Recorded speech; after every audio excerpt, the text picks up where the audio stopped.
Irina, how are you? I'm good, thank you. Very happy to be here. Thank you for inviting me again. Of course. Yeah, So, um, practice is a we were talking earlier. It's a very broad subject, and we can go very, very deep. So let's maybe touch on some of the most essential concepts of it. And so, how do you approach this concept with your students with practice? Because I guess this is what makes the difference in progress, right? So, how do you approach this with your students? absolutely. First of all, we need to define who we are talking about in terms of practice. And is it a beginning student or intermediate level student or advanced college student or even teacher? So it will bring a lot of details and uh, more strategies or activities into the practice sessions. Remember, especially when we work with young children, that they cannot practice by themselves until they turn 10 or 11 years old because developmentally their critical and analytical skills can be fully developed only by this age. And before that, parents' involvement is absolutely necessary in practicing at home. Otherwise, the child will not be interested, or if forced by parents to practice, will be just mindlessly repeating the same things. And it's very important to understand. I've had so many students uh, who told, and I know teachers who listen would agree, when students make a lot of mistakes at the lesson and teacher looks at them, have you even practiced at home? The student would say, it was perfect at home. I had no mistakes. It was Mm-hmm. just fun. And some young kids, even after recitals, when I ask them, how do you think you played? No matter how many mistakes they did, they would say, I played perfectly. So it's really important to remember, and if you want really to see the progress, the parents must be involved in practice of young children. I totally agree. Uh, and it's important at the beginning stages, like you said, for the parents not just to be involved, but to be aware of what's going on in the lesson, so they have the context, right, of what it's, the practice should be like at home too. Uh, because if they just receive maybe like written information, like if you write it down on a notebook or a lesson book or whatever it is that we have with our students, um, the parents might not know what that means. The parents are not experts, and so we need to train them in a way, right, at the beginnings, to and show them how they can support their child. uh, We also know from studies that uh, children of different ages, even adults, when they leave the door after the lessons, they forget 75% of what was happening. That's why I encourage every student, no matter how old they are, or the parents of young students, to video record on their iPads the whole lesson and refer to it at home. It will eliminate so much arguing from children. My teacher said that, I'm not going to listen to you. And the video of the lesson will eliminate all the struggle. That's right. what your teacher. And iPads are so convenient in this way because you can so quickly fast forward or find the particular place what we worked on. Right, absolutely right. These are resources that are very simple to use. Like you don't need like fancy equipment. You can do it with your phone too. I mean, Yes, and absolutely. or with their phone. Like everybody has a phone now. So uh, And besides, you can't really, no matter how much you try to write down very specific goals of practice, and it's impossible to write everything down. So video devices at this time are very, very helpful. Mm. And how do you approach it directly with the student? Like how do you talk about practice with the student, especially at an early stage? Because this is going to impact their development for the rest of their musical life, right? So the initial approach is very important. So how do you do it? Um, when we want students to practice productively, the most important thing is to create their personal connection with the pieces they're playing. If they are connected, if they create feelings and emotions toward character of the piece or the mood of the piece, they will practice more willingly.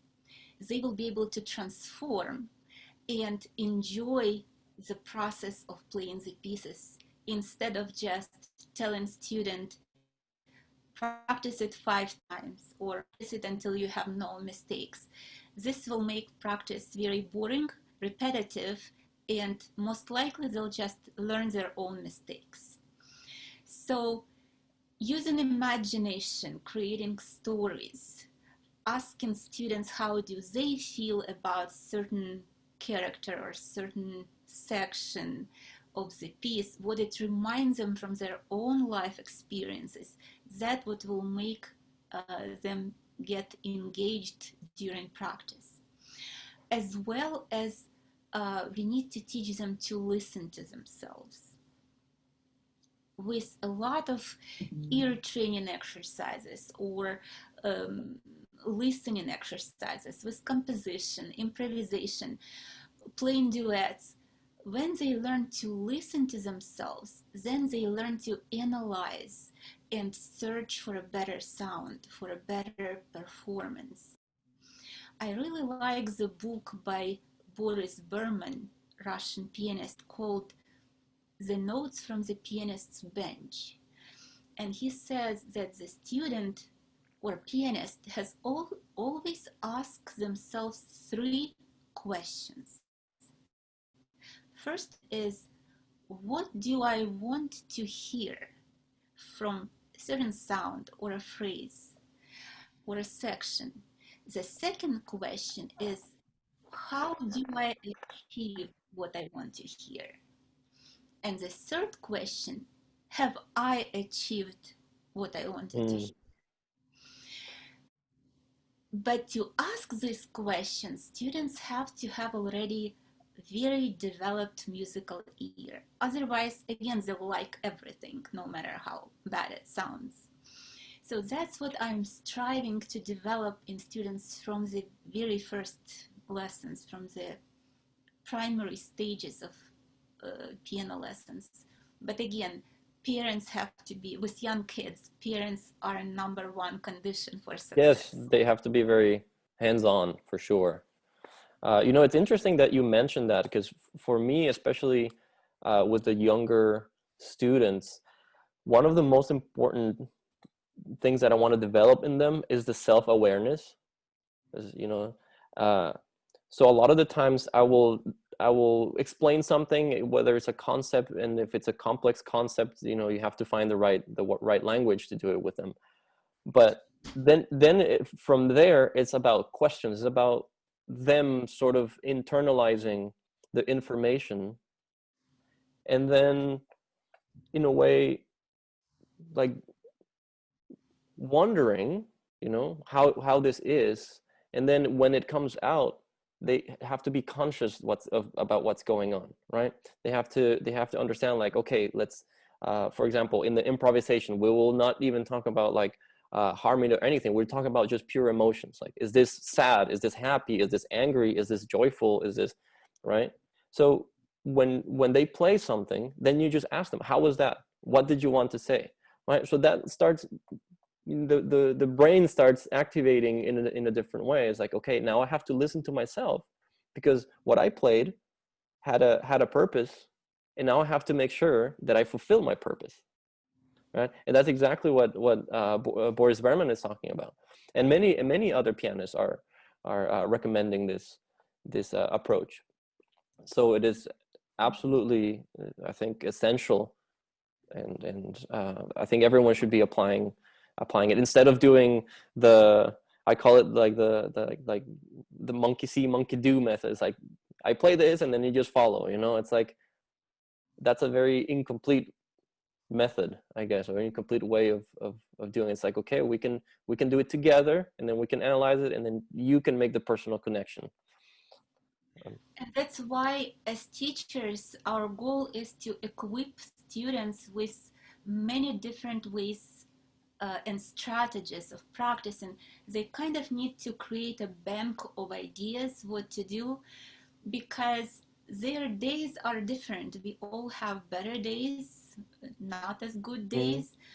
And sometimes they just not willing to do some stuff, but they might be very willing to do listening assignment or improvisation or composing assignment. If they have their these strategies in their minds, it will help them to choose the right path for a certain day or certain state of their body or mind, and still spend more time at the piano and become better. That's true. So now you touching a very important topic here, is like the progress, right? Because they, just like anything, they need some sort of validation. Everyone needs validation of their progress after they start learning something new, right? So progress is a big thing, and progress can vary a lot in different stages and different people, different capacities, different levels of talent, or different levels of commitment, you know. And so how do you approach this and we're going to touch this subject next week, in as a motivation, right? But this is directly connected, right? It's like, okay, now that you've made progress, you need to validate that, so they get motivated and they will practice more, and maybe they will practice better. So when it comes to progress, how do you frame this to the parent and the student? The most important thing I teach my students from the very first lessons is not to compare themselves with anyone else, Very but important. only who they were yesterday and how they improved. We must develop self-esteem, self-confidence in the students, so they feel accomplished. Only then they will enjoy practicing and playing the piano. If they don't feel accomplished, if they get disappointed or frustrated easily or often, it will all accumulate and eventually they'll just quit. So, praising every little, not results, but progress, Mm, a little improvement. With young children, using award system like stickers or stars or a little toy, so they feel, yes, they made this progress, they tried hard and they are awarded now. That will teach them to strive for even more, because they're learning from that. It's not like we are gonna just bribe them yeah, or give awards for nothing, but to develop their feel of accomplishment, we really right. need to help them, Yeah, especially. this is incredibly important, and the way that you describe it is great. It shouldn't be a bribe. It shouldn't be like, oh, if you do this, then I'll give you this, right? It's like the complete opposite. It's like, look, you made it. Maybe at the beginning you didn't think you were gonna make it, and now you did it. Look, you're smart enough to do it, and then they get the reward. But I think the main reward doesn't have to be the sticker. It has to be the feeling, and then you reinforce the feeling with the sticker or the candy or the nice words of encouragement, whatever it is that you use to reward your students. Yeah. Wow. Okay, that's a lot of wisdom, and we're gonna open up the Q&A session now. If you have any questions, if you have any comments, anything that you want to share, feel free. And while everyone is getting ready to ask their questions, I will read the questions that we got from our Instagram page. The first question says, I noticed that I'm more focused if I practice at night, but some people are different. What time of the day do you think is the best to practice? It's very individual. It depends on individuality, personality, and also the schedule of our days. If we had, especially young kids, if they had a lot of activities during the day, I would say it's a waste of time to put them to practice at night. That's why I always talk to parents at the initial interviews about not to enroll the child in too many activities, because to be able to practice piano, they need to engage not with their body but their mind too. Minds, and it's not possible if they're tired or sleepy or hungry or had 6 hours of swimming practice. So I discuss each family, their schedule, and give suggestions according to certain situations. So I can't really give an exact instruction what time of the day is the best. It's really individual thing, but many things have to be considered. Yeah, and you have to try things too. Try in the morning, try in the afternoon, try in the evening. And like you said, it varies. People are different, and then people also have different moods at different stages of the day. So Absolutely. pick. I guess for me would be just pick the time that you have the most energy and you're the most focused in the day, because that's when it's going to be the most productive. Yeah. Mhm. And then the last question here is, how can I make my students follow the practice instructions at home? And I think we talked a little bit about it earlier. Yes, we did mention about it depends on the age of the student. The instructions have to be very precise and specific. Video recordings will help, and engaging the student in the process, making the student an active participant of the process of learning rather than passive observers. That would make a huge difference in their practice at home, because if they are active participants, they will want to see the changes. So I would say these are very important things. Absolutely, I agree 100%.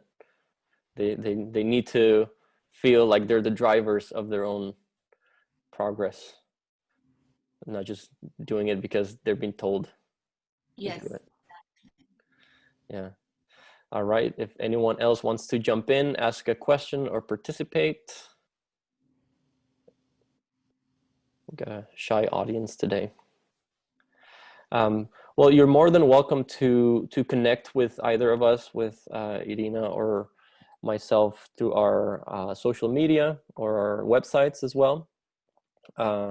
If you want to know more about this, if you find these spaces valuable, if you want to dig deeper into or maybe go into more practical information, please consider signing up for the Pedagogy program of the Costa Rica Piano Festival, which will be from July 13th to 18th. And there we're going to go in depth in all these topics and much more. And next week, we will be talking about motivation and consistency. So please tune in. You can prepare your questions in advance. Of course, you can submit them through our social media. And don't forget to follow us, Facebook, Instagram, Costa Rica Piano, and Irina Gorin, right? What's your social media? I think it's Irina Gorin Piano. It's Instagram, but Facebook just Irina Gorin. There you go. Okay, wonderful. And so thank you so much, Irina, for your time, for your wisdom, and for your willingness to make everybody more capable and more motivated in becoming better. My So, pleasure. Thank you. and I will see you again next week.